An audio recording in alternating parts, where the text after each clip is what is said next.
দেখো বেবি সায়ানের কালকে পরীক্ষা। এই পরীক্ষার জন্য কত কিছু কিনতে হলো। এবং সব থেকে মজাদার বিষয় কি জানো, মানুষ পরীক্ষা শেষ হইলে রেজাল্ট দেখে তারপরে গিফট টিফট কিনে দেয়। আর এখন কি জামানা পড়ছে দেখো, পরীক্ষার জিনিসপত্র কিনতে গিয়ে কত গিফট কিনে ফেলে। এখানে দেখো একটা অ্যাম্বুলেন্স কিনছে, এই দেখো চকলেট তো আছেই, দেখো চকলেট কয় রকমের, এই একটা চকলেট, এই একটা চকলেট, এই একটা চকলেট, এগুলো তো কিনছেই।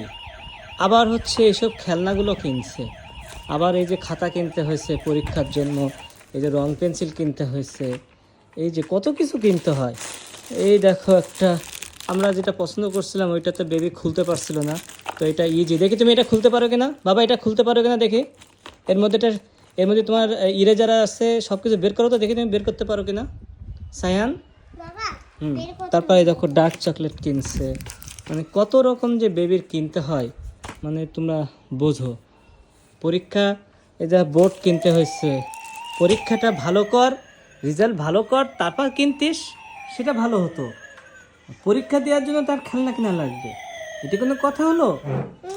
কোনো কথা হলো? আমার দিকে কোনো খেয়ালই নেই, দেখছো? এখন তার দেখো অ্যাম্বুলেন্স নিয়ে রুগীর সেবা করতে যাচ্ছে মনে হচ্ছে। বাহ সুন্দর।